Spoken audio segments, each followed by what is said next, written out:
जस पंजाबी दे जनता दी आवाज़ के इस अज के एपीसोड विच सूझवान दर्शकों का निघा स्वागत है। अज बड़े भागा वाला दिन है, बहुत ही मुबारक दिवस है। साहिब श्री गुरु ग्रंथ साहिब जी महाराज के पहले प्रकाश दिवस का अज वो सुभागा दिहाड़ा है। ये दिवस और साहिब श्री गुरु ग्रंथ साहिब जी इस ग्रंथ बारे ये जो विलक्षणता है इस दे बारे असी आप नाल कुछ विचार साझे करांगे और अज के प्रोग्राम के मुताबिक असी अद्धे घंटे के बाद आप दियां कॉल्स लवांगे, क्योंकि हर बारी ये हुंदा है कि आप जी का समा पूरा नहीं हुंदा। सो ठीक 9:05 के उत्ते असी आप दियां कॉल्स लवांगे और जिहड़े स्टूडियो के उत्ते दिते नंबरां दे उत्ते आप जी सानू 9:05 के उत्ते कॉल करके तुसी अपने विचार जरूर सानू पहुँचा सकते हो ताकि वो अगे भी पहुँचाए जान। दरअसल इस विच कुछ अहम मुद्दे भी होणगे, कुछ अहम मसले हैं जिहड़े आप जी का विचार मंगते हैं। साहिब श्री गुरु ग्रंथ साहिब जी महाराज एक अद्वितीय ग्रंथ है, एक विलक्षण ग्रंथ है। इसकी विलक्षणता, इसका अद्वितीयपन, उसके कुछ पहलू हैं जिहड़े असी आप जी नाल जरूर साझे करने चाहांगे। सब तो पहला जिहड़ी विलक्षणता है वो तो ये है कि पहला शायद दुनिया का ये धार्मिक ग्रंथ है, एक पहला ग्रंथ है जिसका प्रकाश दिवस मनाया जाता होए। साहिब श्री गुरु ग्रंथ साहिब जी का पहला प्रकाश दिवस पूरे का पूरा एक कलमबद्ध किया होया और एक मुकर्रर दिन है जो निश्चित है। साहिब श्री गुरु ग्रंथ साहिब जी की संपादना गुरु अर्जन देव जी ने जदों की और इसकी संपादना तो बाद जदों साहिब श्री गुरु अर्जन देव जी महाराज ने बाबा बुढ़ा जी के सीस के उत्ते और खुद चौर करते हुए इस पावन ग्रंथ नूं जदों सचखंड श्री हरमंदर साहब दे विच लैके आए और जिस ढंग नाल उन्होंने इसनूं स्थापित किया, ये सारा कुछ अपने आप विच एक अद्वितीय नज़ारा पेश कर रहा सी। होर भी धर्म ग्रंथ हैं और सत्कार योग हैं, उन्हां दा योग सत्कार बनता है, पर इस ढंग दे नाल ये शायद पहली बार और आखिरी बार है कि किसी धर्म पुस्तक नूं, किसी धर्म ग्रंथ नूं इस सत्कार, मर्यादा और अदब दे नाल उसनूं स्थापित किया गया। ना केवल उसनूं स्थापित ही किया गया, जिस मंजी साहब दे उत्ते साहिब श्री गुरु अर्जन देव जी महाराज का आसन सी, उस जगह के उत्ते सतगुर सच्चे पातशाह ने गुरु ग्रंथ साहिब नूं स्थापित कर दिता और आप थल्ले संगत दे विच बैठ गए।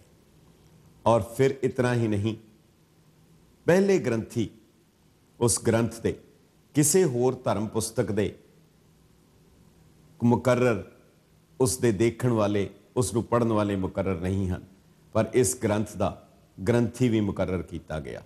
एक दूसरा अद्वितीय घटना सी और जिहड़े पहले ग्रंथी स्थापित किए गए, जिन्हां की स्थापना की गई, वो सन बाबा बुढ़ा जी।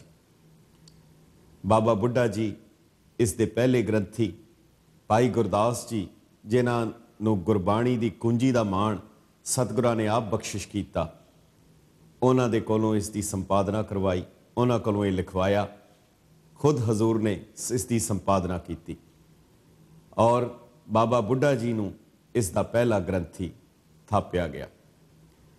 तीसरी विलक्षणता, इस ग्रंथ के स्थापित करने लई बराबर एक बकायदा मंजी साहब की स्थापना हुई, जिस ढंग दे नाल रुमालियां दे विच और चौर करके इसनूं स्थापित कर दिता गया, ये होर किसी ग्रंथ नूं इस तरह नहीं किया जाता। होर धर्म पुस्तकां हन जिन्हां दे करता पुरख ने, जिन्हां दे करते ने उन्हां दी रचना की, जिन्हां दे रचनहारे ने उन्हां दी रचना की, ਬਾਈਬਲ ਈਸਾ ਮਸੀਹ ਜੀ ਦੇ ਨਾਂ ਨਾਲ ਜੋੜੀ ਜਾਂਦੀ ਹੈ, ਵੇਦ ਰਿਸ਼ੀਆਂ ਨਾਲ ਜੋੜੇ ਜਾਂਦੇ ਹਨ, ਕੁਰਾਨ ਹਜ਼ਰਤ ਮੁਹੰਮਦ ਸਾਹਿਬ ਨਾਲ ਜੋੜੀ ਜਾਂਦੀ ਹੈ। ਪਰ ਉਹ ਉਹਨਾਂ ਦੀ ਹੀ ਪੁਸਤਕ ਜਾਂ ਉਹਨਾਂ ਦੇ ਗ੍ਰੰਥ ਮੰਨੇ ਗਏ।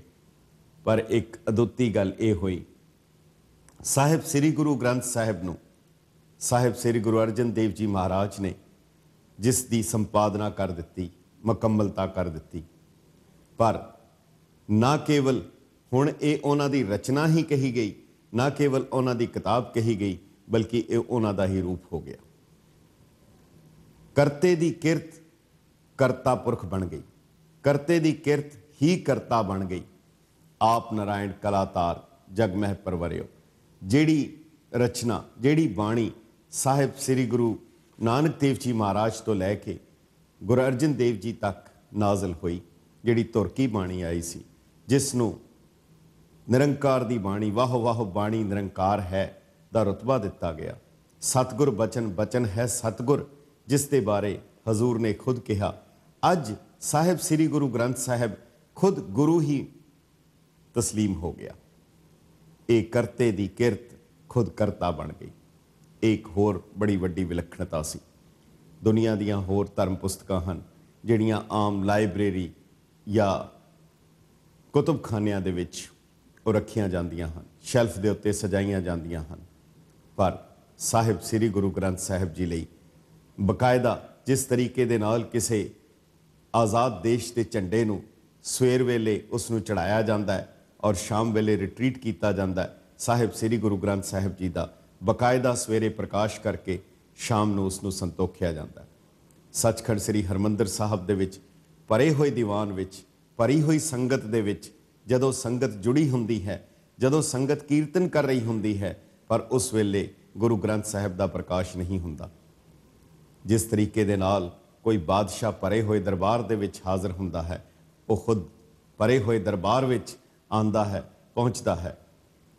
ਜੁੜੀ ਹੋਈ ਸੰਗਤ ਦੇ ਵਿੱਚ ਹੋ ਰਹੇ ਕੀਰਤਨ ਦੇ ਦੌਰਾਨ ਗੁਰੂ ਗ੍ਰੰਥ ਸਾਹਿਬ ਦੀ ਸਵਾਰੀ, ਪਾਲਕੀ, ਇਹ ਵੀ ਇੱਕ ਅਦੁੱਤੀ ਚੀਜ਼ ਹੈ ਜਿਹੜੀ ਹੋਰ ਕਿਸੇ ਗ੍ਰੰਥ ਲਈ ਨਹੀਂ ਵਰਤੀ ਜਾਂਦੀ। ਸਾਹਿਬ ਸ੍ਰੀ ਗੁਰੂ ਗ੍ਰੰਥ ਸਾਹਿਬ ਜੀ ਦੀ ਸਵਾਰੀ ਆਉਂਦੀ ਹੈ ਔਰ ਉਹ ਪਾਲਕੀ ਜਿਹੜਾ ਇੱਕ ਸਵਾਰੀ ਦਾ ਸਾਧਨ ਹੈ, ਹਰਿਮੰਦਰ ਸਾਹਿਬ ਦੇ ਦਰਵਾਜ਼ੇ ਤੇ ਰੁਕ ਜਾਂਦੀ ਹੈ। ਸਾਹਿਬ ਸ੍ਰੀ ਗੁਰੂ ਗ੍ਰੰਥ ਸਾਹਿਬ ਜੀ ਨੂੰ ਗ੍ਰੰਥੀ ਸਿੰਘ ਸੀਸ ਦੇ ਉੱਤੇ ਲਿਜਾ ਕੇ ਮੰਜੀ ਸਾਹਿਬ ਦੇ ਉੱਤੇ ਟਿਕਾਉਂਦੇ ਹਨ, ਮੰਜੀ ਸਾਹਿਬ ਦੇ ਉੱਤੇ ਪ੍ਰਕਾਸ਼ ਕਰਦੇ ਹਨ, ਪ੍ਰਕਾਸ਼ਮਾਨ ਕਰਦੇ ਹਨ ਔਰ ਉਸ ਤੋਂ ਬਾਅਦ ਪੱਟ ਉਹਨਾਂ ਦੇ ਸਵਈਏ ਪੜ੍ਹੇ ਜਾਂਦੇ ਹਨ। ਪੂਰੇ ਦਾ ਪੂਰਾ ਸਾਹਿਬ ਸ੍ਰੀ ਗੁਰੂ ਗ੍ਰੰਥ ਸਾਹਿਬ ਇਹ ਇੱਕ ਸ਼ਾਇਰੀ ਔਰ ਸੰਗੀਤਮਈ ਰਚਨਾ ਹੈ। ਇਹ ਦੋ ਚੀਜ਼ਾਂ ਦੇ ਵਿੱਚ ਇਸ ਨੂੰ ਕਲਮਬੱਧ ਕੀਤਾ ਗਿਆ ਹੈ। ਸੰਗੀਤ ਦੇ ਵਿੱਚ ਇਸ ਦੀ ਸੰਪਾਦਨਾ ਕੀਤੀ ਗਈ। ਹਜ਼ੂਰ ਨੇ ਇਸ ਦੀ ਸੰਪਾਦਨਾ ਦੇ ਵਿੱਚ ਵੀ ਵਿਸ਼ੇਸ਼ ਧਿਆਨ ਰੱਖਿਆ।